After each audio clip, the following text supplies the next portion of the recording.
بسم اللہ الرحمن الرحیم۔ السلام علیکم محترم ناظرین۔ اکثر انسان کو اپنی من چاہی چیز کی طلب یا کسی چیز سے محرومی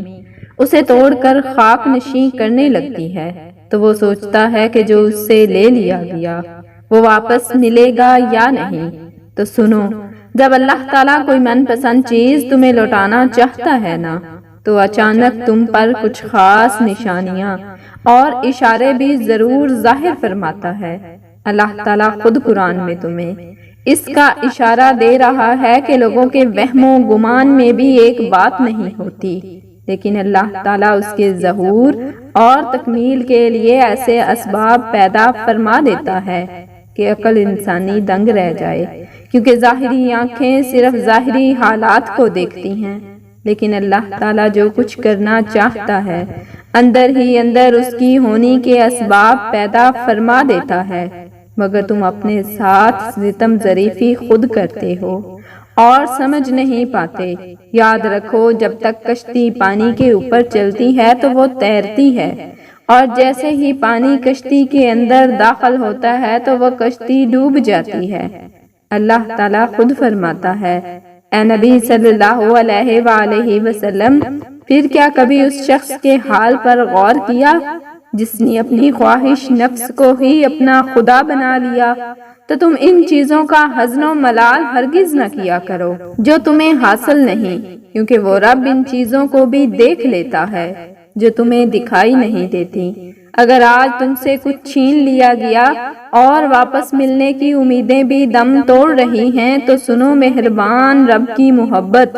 تو اتنی نرالی ہے کہ جب وہ تم سے کچھ لے کر آزماتا ہے تو عطائیں بھی بڑی کمال کی کرتا ہے۔ یاد کرو، جب نبی کریم صلی اللہ علیہ وسلم اولاد نرینہ کی وفات کے غم سے نڈھال تھے اور اکیلے رہ جانے کا دکھ انہیں بے چین کیے رکھتا تھا، یہ وہ وقت تھا جب دشمن خوشیاں مناتے اور کہتے کہ آج تو محمد صلی اللہ علیہ وسلم کی مثال اس درخت کی سی ہے جو معاذ اللہ کچھ مدت کے بعد سوکھ کر پیوند خاک ہو جائے گا اور کوئی ان کا نام لیوا نہ رہے گا۔ مگر اس وقت اللہ تعالیٰ نے حیران کن عطاؤں کی خوشخبری سنائی۔ اللہ فرماتا ہے، اے نبی صلی اللہ علیہ وسلم، ہم نے تمہیں کوثر عطا کر دیا، بس تم اپنے رب کے لیے ہی قربانی کرو، تمہارا دشمن ہی جڑ کٹا ہے۔ بے شک میرے رب کی عطائیں وہم و گمان سے باہر ہیں کہ جس نے نبی کریم صلی اللہ علیہ وسلم کو وہ روحانی اولادیں عطا فرمائیں جو قیامت تک روئے زمین پر آپ کا نام روشن کرنے والی ہیں، اور جانتے ہو کہ زمین و آسمان کا سارا نظام تمہارے لیے مفید نتائج کب لاتا ہے، اور وہ کیا چیزیں ہیں جو تمہیں تمہاری من پسند منزلوں تک لے جاتی ہیں۔ تو یاد رکھو کہ جب کائنات کے کسی بھی گوشے میں قانون فطرت سے نہیں ٹکراتے تو زمین و آسمان کی ہر شے تمہیں پھلنے پھولنے کا موقع دیتی ہے۔ اس کے برعکس جب تم قانون فطرت سے لڑ بھیڑ کر اپنی مرضی کا بیج بوتے ہو نا، تو جان رکھو کہ وہ درخت کتنا ہی تناور کیوں نہ ہو جائے، حالات کے بدلتے ہی حوادث کا ایک جھٹکا اس کو جڑ سے اکھاڑ پھینکتا ہے۔ تو اگر تم یہ سوچ رہے ہو کہ تم سے تمہاری پسندیدہ چیز کیوں لے لی گئی، تو یاد رکھو کہ جس طرح پانی کی یہ حقیقت نہیں کہ وہ کوئی نقش قبول کر سکے، اور نہ ہی ریت کی یہ حقیقت ہے کہ وہ مضبوط تعمیر کی بنیاد بن سکے، بالکل اسی طرح سچائی اور حقیقت کو نظر انداز کر کے اگر تم باطل اور بے جا امید پر اپنے عمل کی بنیاد رکھو گے نا، تو اسے ناکام ہی پاؤ گے۔ جان لو کہ جو فکر و عمل کی صحیح راہ کو نہیں پاتے ان کا کوئی تیر نشانے پر نہیں بیٹھتا۔ اللہ تعالیٰ خود تم سے فرماتا ہے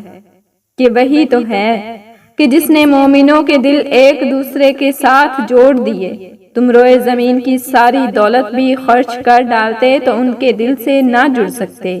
مگر وہ اللہ ہی ہے جس نے ان لوگوں کے دل جوڑ دیے۔ وہ بڑا زبردست اور دانا ہے، اور جانتے ہو وہ کون سے 3 خاص اشارے ہیں جو ظاہر کرتے ہیں کہ جو تم سے لے لیا گیا وہ واپس ملے گا یا نہیں۔ تو سنو، جب تم نا امیدی کے حسار اسباب ہونے کے بعد بھی امید اور اس کا دیا بجھنے نہیں دیتے اور اسباب کے تمام سوالیہ نشانوں کو توکل اور یقین کے جوابوں سے پر کرنا شروع کر دیتے ہو، تو پھر وہ مہربان اپنے کن کی عطاؤں سے تمہیں ڈھانپ لیتا ہے۔ یاد رکھو، آگ جلا نہیں سکتی، سمندر ڈبو نہیں سکتا، اور چاند ٹکڑے ٹکڑے ہو جاتا ہے، اور یہی عمل یقین کہلاتا ہے۔ تمہاری کھوئی ہوئی چیز واپس ملنے کا ایک خاص اشارہ یہ بھی ہے کہ جب تم انتہائی غیر یقینی کی حالت میں بھی اس سے مانگنا نہیں چھوڑتے تو جانتے ہو اللہ فرشتوں کو بلا کر کہتا ہے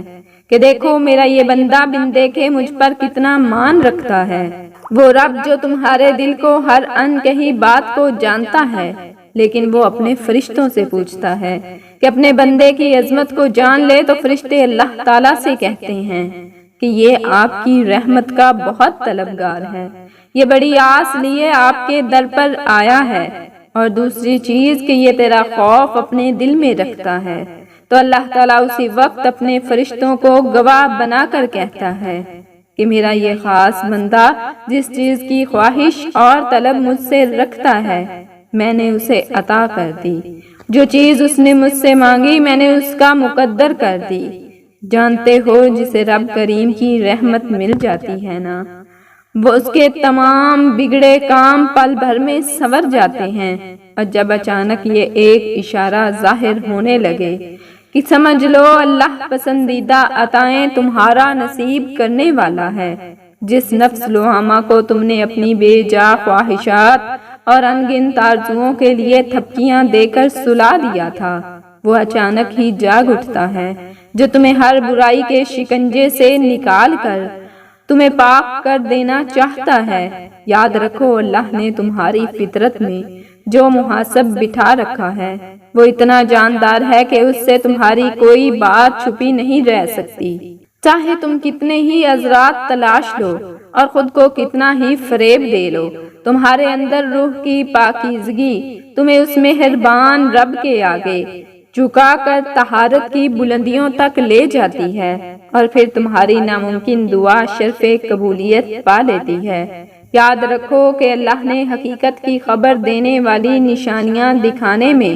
کوئی کسر نہیں اٹھا رکھی، تو جب تم غفلت کی نیند سے بیدار ہوتے ہو، اللہ کے در پر آتے ہو، تو اللہ کی محبت اور شفقت تمہیں گھیر لیتی ہے، اور پھر کوئی غم تمہیں بے چین نہیں کرتا، ورنہ کوئی محرومی تمہیں اذیت دیتی ہے، بلکہ تمہارا ہر نقصان نفع میں بدل کر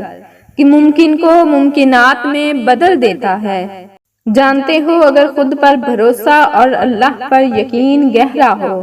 تو تمہارے مقدر کا ستارہ تمہیں مل کر ہی رہتا ہے۔ مطمئن ہو جاؤ، وہ رحمان تمہیں بہت جلد اپنی نوازشات کے وہ در تم پر کھولے گا جو تمہاری زندگی کے ہر غم کو مسکراہٹ میں بدل دیں گے، انشاءاللہ۔